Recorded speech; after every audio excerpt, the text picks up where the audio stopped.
All right, what's up, everyone? Welcome back to Generation, Bridging the Gap with Rex, Eva, and Lisa. Yeah. All right, Another Mom family is episode. in the house. I love that they get so excited, or that y'all get so excited when I'm here. Well, you add a different dimension to the podcast. Yep. And speaking of that, I mean, you're not really a guest, but you're a special guest. But we are working. I'm not a special guest. Well, Not anymore. You've been so consistent. You're just a Okay. You're He just- said you're not really a special guest. you're a guest co-host. Okay. yes, Guest co-host. Guest co-host. We're settled on that. And just to that line of thought, we're going to have some guests starting probably in about a month. Just some people that we would love to bring on to get their perspective, give you guys just a different twist, so to speak, so you don't listen to us all the time. So we're going to bring some cool people that we've got relationships with, and it'll be a lot of fun. But today, we're actually going to talk about classical Christian education, which is what Eva is currently enrolled in. And just to give you guys some background, Eva has always been in private school. And again, that's a personal decision. You know, hopefully We also lived in a city that didn't have the best school system. So. Yeah, that's what I was going to say. Every family has to make that decision. Unfortunately, we didn't have the best of public school options. And there are a lot of great public schools out there. We just didn't feel like we were in one of those areas, so we opted for private school. So she went to a private Christian school, kindergarten through fourth grade, transitioned to a classical Christian brick and mortar school into fifth grade, and then we wound up going totally online, seventh grade and beyond. No. Don't have that right? You don't have that right. When That's all right. I stayed online Help us because out. COVID hit in seventh grade. Stayed online with the same school that was opening a Zoom and setting the computer to the Right. side until eighth grade. So from freshman year until now, as I'm going into senior year, I have been at a solely online classical Christian school. They don't do any in-person classes. So Right. I thought that's what I said, but Oh, maybe. Anyway. I just clarified. okay, You said the same thing. I just said it. Said it a fancier. different way. Well, All right. and just to kind of set this whole thing up, I mean, you know, we really weren't anticipating a homeschool model for Eva. That was not something that we necessarily even set out for as far as, you know, her education. And when COVID came and we were forced to go home and do Zoom online classes, you know, she really embraced the quote unquote homeschool model, and it worked well for her. So then in eighth grade, when she had the option to either go back into the classroom or to continue online, she actually wanted to continue online, which we kind of have a little bit of regret about that because the school was not set up to do online classes. And there were a lot of false promises about them setting up better for online classes that never happened. Yeah, So, and so we not, you know, that's neither here nor there. But when we switched I to followed my Wilson best friend to Hill her school. Academy, which is truly online, live classes online, that is where I kind of wish we had found Wilson Hill earlier for seventh and eighth grade too. I think personally, and this is not on anybody who has been homeschooled their entire life, but I'm very grateful that I was in a brick and mortar school for my elementary, because if you're not in an environment with co-ops and parent groups or like, you know, kid groups and things like that, elementary school does a great job teaching kids, even if it's not the education, it's about how to respect authority, how to follow a line, how to complete in a timely manner, how to make friends, how to get over, you know, oh, so-and-so was mean to me, how to handle getting a bad grade. Like it regulates the elementary environment, which is the staple of what builds a kid. It doesn't mean that every kid needs to go to an elementary school, but it is very easy for kids that have been homeschooled their entire life to be missing those key steps. And so elementary school does a good job of putting a general regulation on it that I personally agree with. But that doesn't mean that anybody who's been homeschooled their entire life is not a good person. That's just my personal opinion on it. And so I'm very grateful that I was not homeschooled until high school. Yeah, and we've got a lot of good memories from those years. You were a cheerleader. That gave you was. that opportunity. We traveled to football games, just hanging out with other parents, and it's kind of fun. Yep. So we do have a lot of great memories. Now, let's just give people a quick background on classical Christian education. Yeah. Number one, because it is Christian, there's something called a biblical worldview versus just a general worldview. And as Christians, we have a biblical basis. We just believe that there's an operations manual for everything to include the human life, and it happens to be the Bible. But then the classical part that goes with the Christian part is a very detailed process in training students how to think, not what to think, but how to think. And that includes the grammar school, it includes logic, and then it includes rhetoric, which is the phase we're in now. And I love the rhetoric phase because you're learning how to present your ideals in oral presentations and defend those ideals in front of instructors and fellow classmates. So with that said, that's kind of a general background, but tell us some of your favorite things, Eva, about classical Christian education. Well, one thing that I've noticed in our history, we don't have a history in an English class like most schools do. We have something called the Great Conversation, or Omnibus, which is Bible, literature, and history combined. So you study the time period, you read a book from it, and you study what the Bible has to say about it and how the biblical worldview affects the way you think. But we also talk about how a secular worldview or a different religion's worldview would view the same topic. So in my 11th grade class, we read the Quran, the essentially the Bible for the Muslims and the Islamic culture, which is fantastic. But we, rather than just dismissing other religion as a whole, we study and understand their concepts so that we can see how they view the world, how to communicate with people who view the world differently. We study things from a secular worldview, from an Islamic worldview, from a Christian worldview, all of the different things. So we know how to think, we know how to talk. So when we go out into the world, we know how to not outright dismiss other people's opinions and topics. We know how to go, yes, but this is what I believe on it, and this is how I believe it, and this is why. And so it teaches you how to think. Every single step, even in our math classes, we're taught how you can find the nature of God and the working order of the world and how the pine cones are laid, and how essentially every single thing in the world leads back to his glorification. And so when you look at different things, how you can find, in every class, we learn how to find the glorification of God in every single thing we do. Our science, yes, we learn the basic science. We learn it from a biblical worldview. We learn that God created the world in 7 days, not the evolution mindset. But other than that, we still learn the same scientific principles that kids are learning in a high school, but we just learn how to, we learn what the secular worldview is of it. And then we study the Christian worldview of it so that we understand how to defend our own beliefs, and no matter what environment you're in.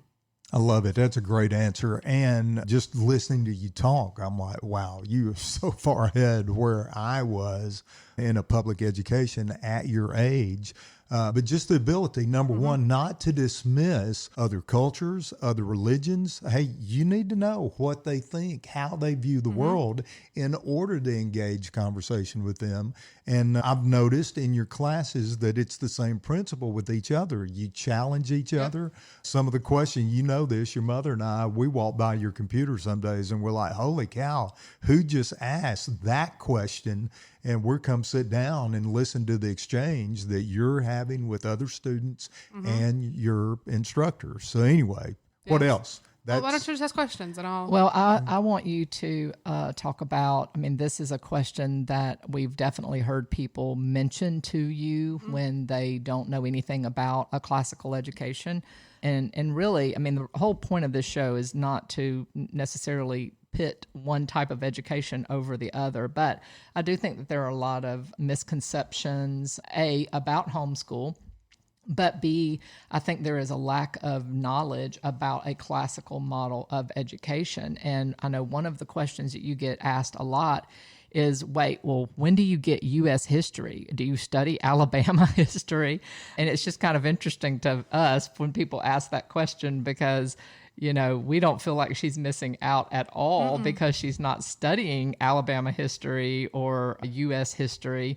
And Eva's going to give her unique perspective on why that is. But, you know, it it is interesting when it comes up because people feel like you're not getting the proper history. Or, and a side thing to that before I answer that question is I go to school, I build my own schedule. It prepares you very, very well for college. The workload is very similar to college. It's why my school is not meant for everyone, because not every student is going to want to put in the work that my classical school requires. But a lot of the schools or the kids, when they go to college, if they're not at an Ivy League school or something equivalent to it, they say that the workload in college is very similar to the workload expected to us in high school. And so it prepares us very well for it. A lot of kids do very well in college if they choose to go because of our scheduling, our time management, things like that. But my schedule this year, for example, for 11th grade was I went to school from 10 to 1, Monday through Thursday.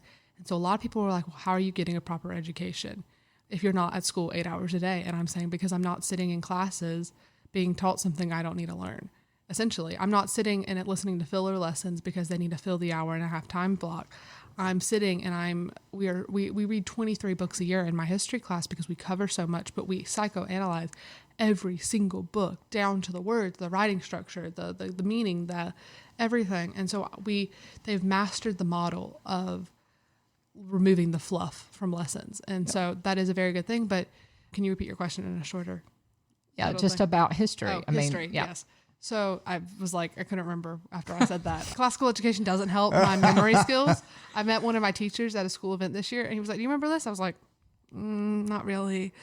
But I mean, like, I'll learn the principles. I just don't remember. Oh, there's Dakota. The exact concepts of it, or the exact things. But classical education, we do not learn past the American Revolutionary War. Well, I take American history again.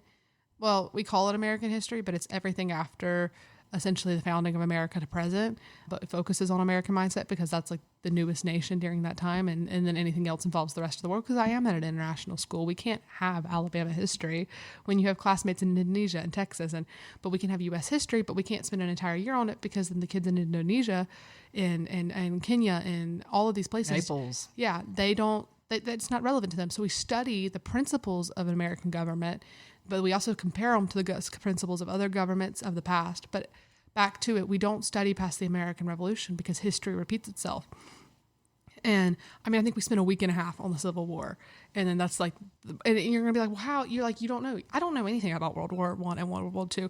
But you can see the root of it if you go back to when Alexander the Great was conquering most of the known world at the time. That's very similar to the world wars because it is the known world, right? The known world of World War II. They were all at war with each other because they were all trying to fight for their country and keep their country.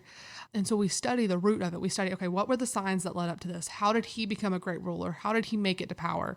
How did he do this so that we can identify them in present times?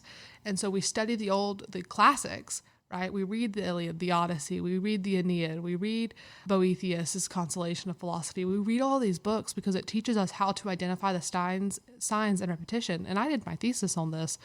And it was how, if you don't look for the signs, you're going to make the same ones. And that's why history repeats itself. The same mistakes, because history repeats itself because the conditions are going to be similar enough. Like, that's just how it works. There's always going to be a nation that's struggling, a nation that's succeeding. And so we learn, in Omnibus specifically, it's TGC for us, TGC 1, 2, 3, 4, 5, and 6. So 1 and 3 correspond, 1 and 4 correspond. 2 and 5 correspond, and 3 and 6 correspond. So your first 3 years of TGC, you're learning the basics of everything. You're learning Greek and Roman in TGC 1.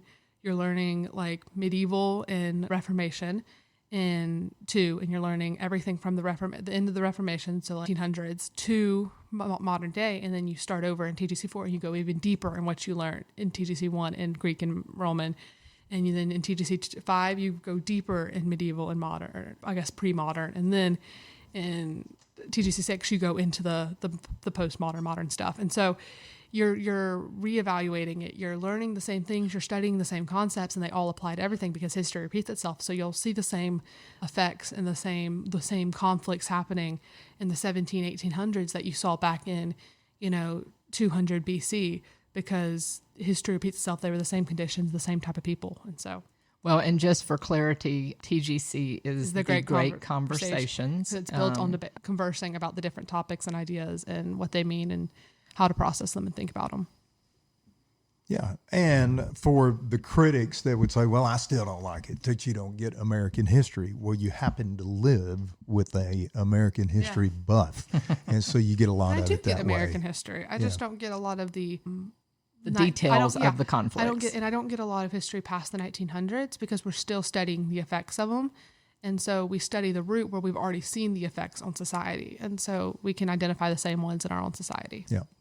And so, Eva, here's another question that we often kind of get is, and you touched on it, the hours, being able to build your own schedule and take as many classes as you want, really. And you've taken like 5 classes in your freshman year, 5 in sophomore, and then we had 4 for your junior year, and then you'll have 3 for your senior year. And that may not sound like enough credits to everybody who's kind of doing the math, but her Great Conversations actually counts for 2.5 credits each year that she takes that. And it's essentially 3 classes put together. And then, of course, we get our physical education credit we got from volleyball. And then your fine arts credit, we didn't get it from taking art, but you got it from having an internship and being head of design in the newspaper. Yep. So, that is where all of her credits come from without having to sit in a class all day long. But, you do have live classes. I mean, talk a little bit about what your class structure actually kind of looks like. Well, I do want to say a lot of my classmates, I have a lot of classmates that want to go into very, very big careers. I want to go into education, at least that's what I'm leaning towards. And so I'm not taking a ton of like dual enrollment classes and things because they're not really offered. Like, I mean, obviously like I could take the English and stuff, but I just enjoy being a high school student.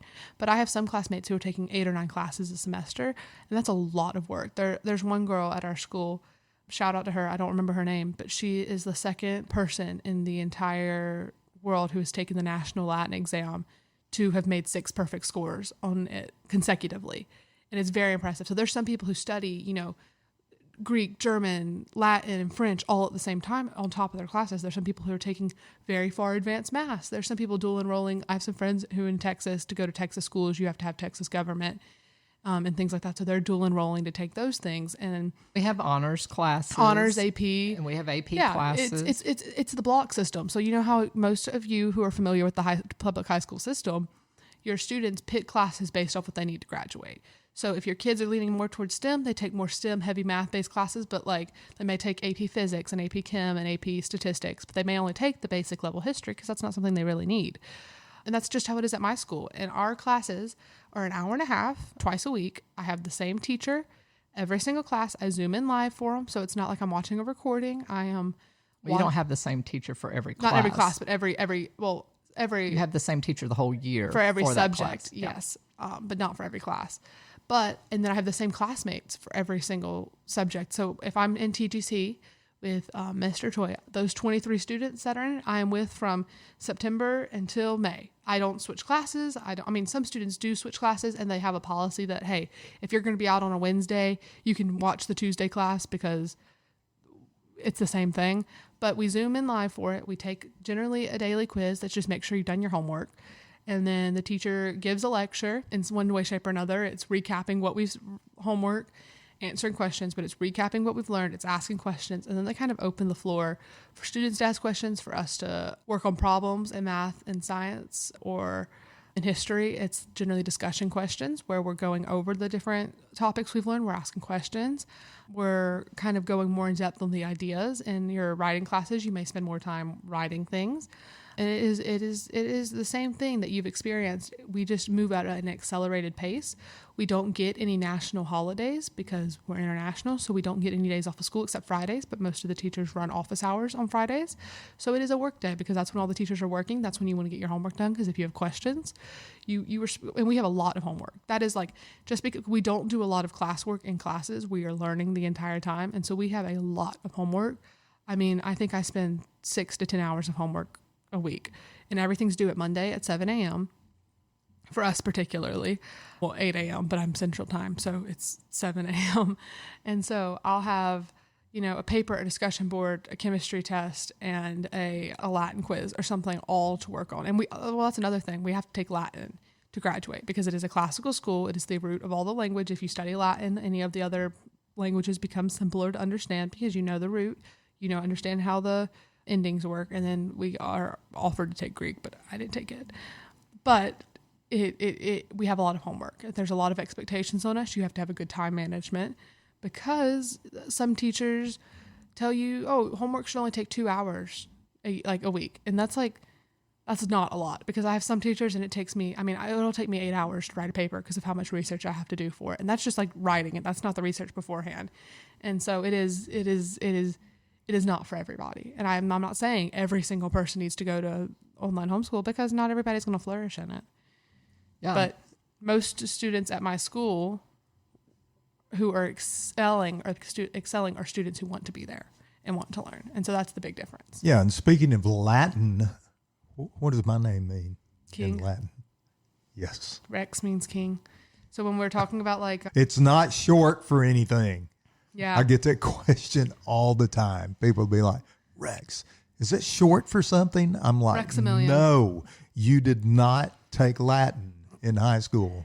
but it is, yes. And essentially all of the Latin classes, there are a lot offered. I've taken Latin primer A, B, C, Latin 1, and Latin 2. My school offers Latin 3. They offer AP Latin, and they offer Latin readings, which is where you learn to read. But in our Latin books particularly, everything there's a lot of war-related words we learn in it because it leads you up to reading Julius Caesar, his book. Because once you study all of the Latin, you have every single thing you need to read his book. And so that is I'm not making it that far. I'm just doing Latin to graduate. But see, here's the thing. I'm going to say this now. I may sound like all this fancy. I'm not the best student. I have to work very, very hard to make good grades. And I was only doing Latin because I'm required to graduate. If I want to walk across the stage and get a diploma from Wilson Hill and not from the Davis Academy, I have to take Latin. And I also have to do thesis. So I would like to tell you all about that, but y'all can add whatever input you want. Well, hey, here's 2 questions. Number one, I was already thinking about it when you mentioned it. Office hours on Fridays. Tell us what that looks like. How many times you've utilized that? Just tell us what it looks like. Sorry, my water bottle is loud. But so some office hours are different than others. Some teachers only do office hours when you ask. So like during exam season, it's like, hey, we really need to go over this again and we don't have enough time in class. Can we please have an office hours? And they'll say, yeah, I'm free on Friday at 11 a.m. Eastern time. And you're like, great, I'll make it.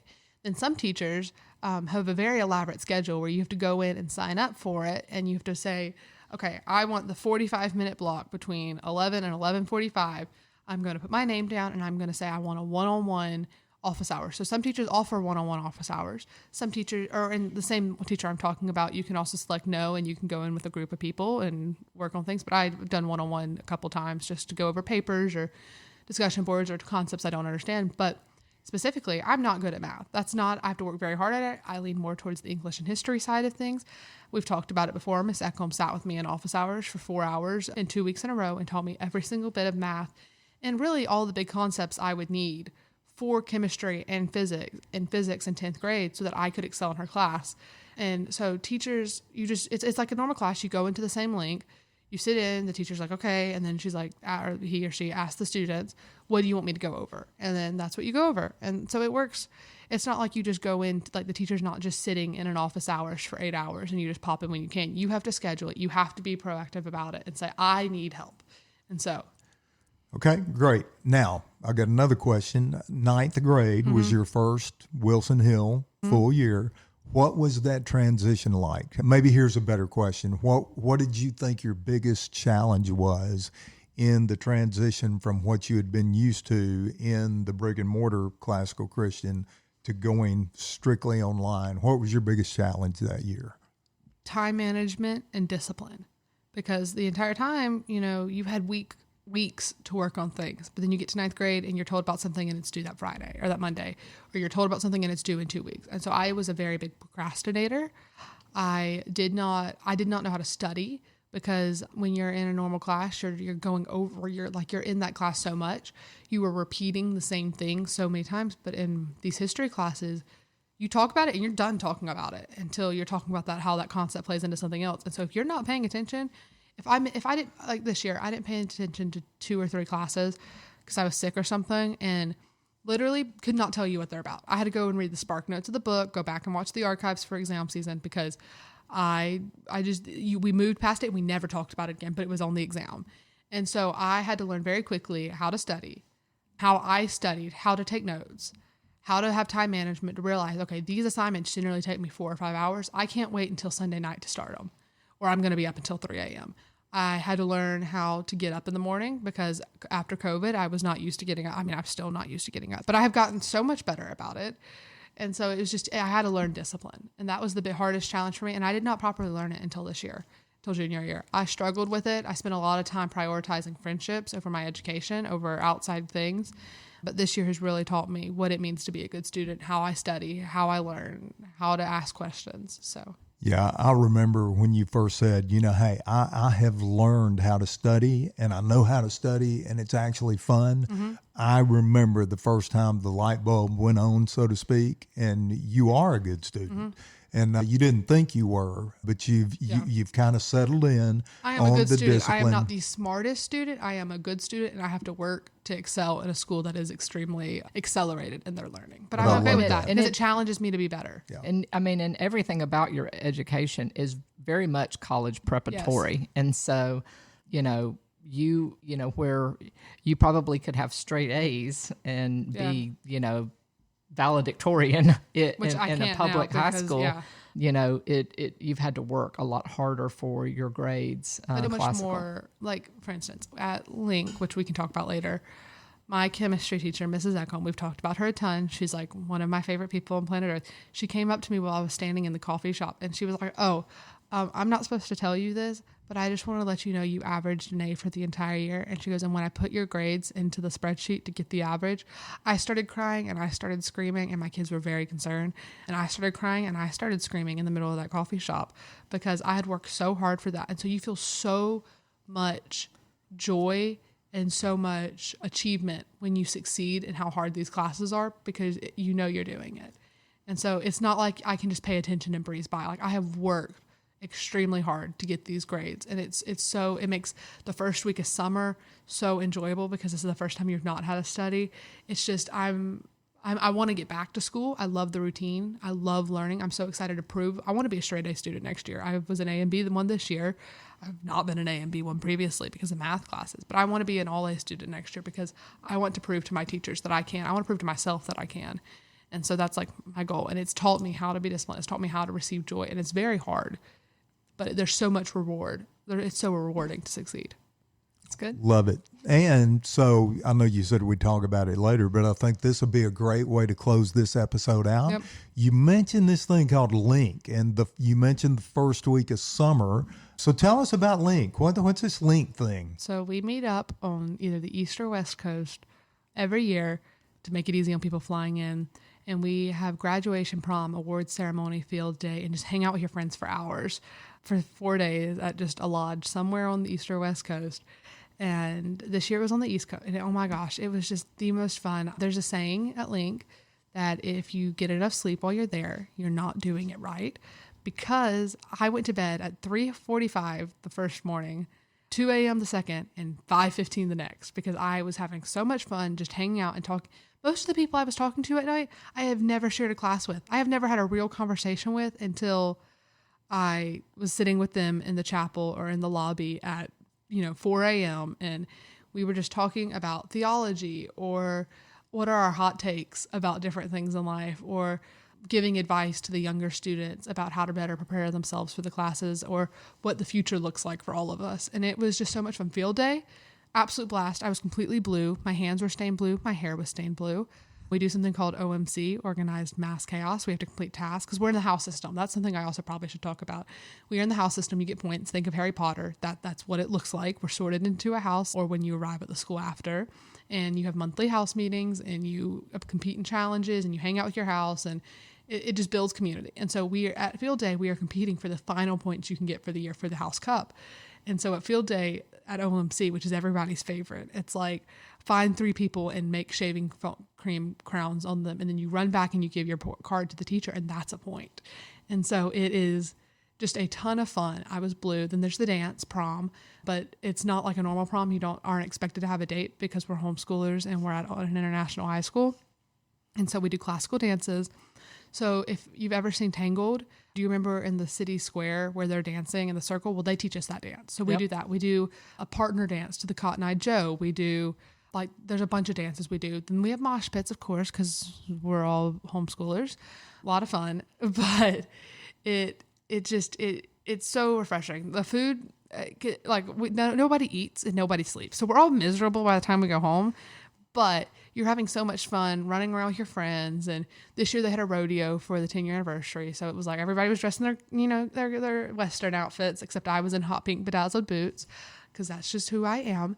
And there was live music and we were dancing and we were just hanging out by the fire. And it was just so much fun. And it's just where you get to hang out and relax, and it's like you made it. You finished the school, you finished how hard it is, and it's just your reward essentially. Well, and I mean, graduation. I've just never been, so I can't talk on it. Yeah, and I mean, I want to speak to it from a parent perspective because I mean, it is a full family affair. Yes. So, we have one child, but there are lots of families that have 2 or 3 kids, and Most all of of my friends have like 7. And all of the kids in the family come, and there are things and activities for all of the kids, whether they're Wilson Hill students or not. Mm-hmm. Alumni come, people who have graduated from Wilson Hill. Alumni are very involved in it. This year there were 26 alumni. And just for reference, only 35 people graduated. So all the they alumni were all from previous different years. years. But I'm just saying, that fact that there are that many alumni coming back with the small graduating classes as we have is a big deal. And so just all of the families being there, Rex and I having an opportunity to meet and, fellowship with other families and other parents. I mean, it is a great experience for us. We have morning devotionals after breakfast. All of the teachers come that can come. Most of the teachers were there this year. There are probably, I think there are 8 teachers at the school that have their doctorates. And then obviously the rest of them are master level educators. And so the quality of the faculty that are pouring into EVA, it's very, very high quality, highly educated people that are teaching these classes. And we get to talk and fellowship with the teachers as well. And we get to go to the dance too. So we dress up and we go to the dance, and parents stand along the wall and talk to their friends. And we get to go to field day if we want to. And we don't participate. We just stand and cheer and support the kids. But, we were at a YMCA, Blue Ridge Assembly this year, and it was a YMCA camp. And we had the whole entire camp to ourselves. There were 700 people from Wilson Hill Academy that participated in LINK this year, which is tremendous for that many students and their families to come. And so talking about her staying out until 3 a.m, I just want to give a little bit of context to that because she was actually in our building in the little chapel, a room they called the chapel, or in the little living room area of the lodge.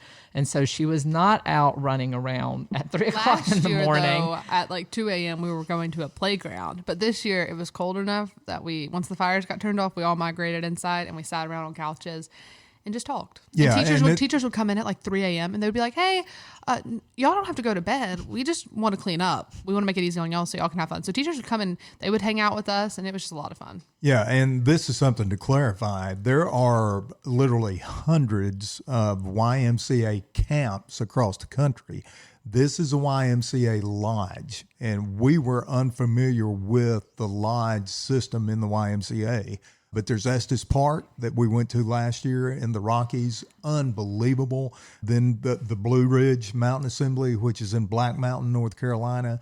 There's a couple of lodges in the Catskill Mountains in New York. There's one in the Ozarks. There's one in Maui. We were blown away at the quality of these lodges. So, for sure. Yeah, quick shout out, YMCA lodges. Yeah. That didn't excite you that much. No. I just want people to know there's a difference between a YMCA camp and a lodge. 100%. Yeah. Eva's not always excited for us to shout out and promo anything. No, So it's not that. It's just we've had so many safety concerns these last years. I'm just more cautious about that because that's something about my generation is we have been extremely scare tactic into being very cautious about talking about things related to our school because of the society we live in. And so that's why I'm like sitting here like tensing the entire time because I don't think anybody will say anything about it. But Okay. Wow. well, Interesting. and actually, just to kind of wrap this episode up, we didn't think that we would talk this long, so we hope this has not been boring for you. We hope you found a little bit of educational value in it. But one of the things that obviously we're not paid by Wilson Hill to say anything really about like the them. school. We just really, really love the school, and sitting around there's a parent appreciation luncheon that we get to go to as part of Link, and we sit around the table with other parents, and it really struck me this year sitting around, and we had formal questions that they wanted us to talk about as a table topic basically. And one of the questions was, how has Link impacted your family? And obviously it's from a parent perspective. And we were at the table with several doctors, didn't necessarily know that at the time, but several doctors. And to see these men actually get emotional talking about the impact that Wilson Hill and the education that their children are receiving, at the table, I mean, it really struck me how special what we are a part of is. And I know a lot of people don't understand it. They really don't understand the whole Link thing. And that is how I feel like this differs from a normal homeschool. We don't co-op. We don't, a lot of people do, but a lot of people do, but we don't. And so this is her opportunity to have community outside of the classroom with her friends or with her teachers, or, even to make new friends. I want to quickly say that it's not like I don't know who any of my classmates are. At the beginning of the year, we get an access of like a list of everybody who's in our class, and we just add them all to a group chat. And so I'm in one with like 70 students. That's just all of the seniors for next year, whether you're graduating or not. I have one for specific classes. And so you kind of like talk in those group chats, and then you're like, oh, I like these people. And so you get put in a group chat together, and then that's how you make your friends. So I'm not completely by myself. I'm not always alone. No, I'm kidding. No, I mean, she has made a lot of really Yes. good friends through Wilson Hill. And, we invite you if, there is something called Classical Conversations that I do think that a lot of people are familiar with, and that is a homeschool curriculum that's classical. That wasn't what we were necessarily interested in. We did not want anything that was self-paced. Need the We discipline. needed the discipline of live classes, and we just really appreciate Wilson Hill Academy. And I think you can hear by the way Eva talks that she doesn't necessarily talk like your normal 17-year-old, but she's been exposed to so much through the classical model of education, and we have no regrets about putting all of our eggs in that classical basket. And just can't say enough about Wilson Hill and the administrators, the teachers, and the families that are involved. Last minute thought, we didn't talk about rhetoric and logic, and that's Yeah. a very, very big staple of classical education. So your 9th and 10th grade year, you go through something called Logic 1 and Logic 2, and that teaches you how to build an argument, how to detect fallacies or errors in the argument, and how to present an argument. And then you do Rhetoric 1 your junior year, and that is a junior thesis. So this year mine was 12 pages, but it's generally between 5 to 12, or mine was 10, but 5 to 12. And it's on a topic. You write a paper on it about going through a whole argument of you claim a thesis statement. So it's like just a statement that you want to prove. And then your entire argument is leading to proving it. And then you have a section that's talking about like the refutation of it. So like defending what other people could say about it. And then your conclusion, what is the solution? How does this work? And how is this applicable to our lives? But your senior year, so like this year, we're kind of going over speeches. We're analyzing speeches. We're learning how to write speeches. We're learning how to present and defend our own arguments, taking what we learned from Logic 1 and Logic 2. But then Rhetoric 2, you spend your entire year working on your senior thesis. And it is a 15 to 30 page paper on a topic, same thing like your junior one, but longer. And you have you present and you defend it at the end of the year to your teacher, to and then a board of people and your classmates. And there are a lot of people. I think the highest one of the people that came to the most, I think there were 76 people attending one of these kids' theses. And that you can do it on anything. There's somebody who did theirs on why as Christians we should, believe in foster care more, or like participate in foster care. Somebody did it on why we need to restore artwork to the churches. People have done it on defining masculine. Like there's a lot of things that you can talk about. I want to do mine on teachers and education because that's something I'm passionate about. But there are so many things, but it teaches you how to, applicable to anything, but it teaches you how to study and research, but also how to present, defend, and build an argument, but also how to think about things, how to go, oh, wait, you're right. I'm not coming from the right angle. You were right. I am wrong. And here's how I'm going to correct this. Here's how my opinion and my argument is going to change based off of what you've disproven it as. And so it's very important. You can't graduate from Wilson Hill without doing Rhetoric 1 or without doing Rhetoric 2, your senior thesis, because that is a key part of the education. Love that. Yeah, Yep, you did sorry. a great job. No, That was you like did a last great minute job thought. explaining that. And that is so different from a lot of the educational techniques that many of us, like your mother and I, were raised where it was basically row seating, lecture, take your notes, take your test, that's it. Well, I think we can tell just by the way you have talked in this episode, this is a much more effective way for students to learn. And so thanks for kind of answering our questions. What do And you have? Yeah, I'm gonna end on kind of a funny. So anytime Eva and I are kind of debating a topic, We're very alike, so we do this a lot. And we are very alike, even though I don't have the classical model, I'm just strong-willed. But she will be, kind of debating me. And I'm like, Eva, you don't know what you're talking about. Or I'll say, Eva, you are not going to convince me on this. And she's like, you literally pay for me to learn how to debate. I know. And We'll I'm get like, an okay, argument. this is when I regret We'll get classical into an education. argument, or not an argument, a disagreement. Yes. And she'll be like, you're not going to change my mind on this. And I'm like, well, it's and she's like, why are we arguing or something? I'm like, well, you're the one who pays for my education to teach me how to do this. Or I'll, in the middle of a disagreement or conversation, I'll be like, that's a circular reasoning right there. You're not making sense right now. And she'll just look at me. Yeah, so she uses the classical model of education to win arguments in our household. right, and not to go down a rabbit hole, but we've got an 8 on the Enneagram over here. Have you taken the Enneagram? Yeah, I think I'm either a 2 or a 7. Okay, remind me what a 2 is. A 2 is a helper. Yeah, right. A 2 is a helper, and I think 7 is like Enthusiast. Yeah, And well, that's you're an enthusiast. I think I'm a 2 wing 3, but then my parallel one is a 7. So Maybe- I lean. I don't know. Yeah. We'll do a separate episode on Enneagrams and what you guys are. So What are you? And Rex is a 9. I'm a 9. I'm a peacekeeper, but I tell peacemaker. people I am an angry peacekeeper. You don't help me Army keep Rex. the peace. Army Rex is going to come out. I want peace in my house, in my environment. Just help me. And I like keep confrontation just the for the peace. sake of confrontation. Yes, But you anyway, do. this is I a just want to help. whole I want to help nother people be better. episode. Okay. So Well, with all of that, let's always always make. You got to be. They're kidding not me. sure what they want to say. Maintain the ability to always be able, be able to talk from generation to to generation. Hey, if you enjoyed our episode, make sure to follow us wherever you listen to podcasts and leave a review because it helps people who don't know about us hear our message. And if you want to follow us on our socials, follow us at G2G_podcast on Instagram and Generation to Generation on Facebook.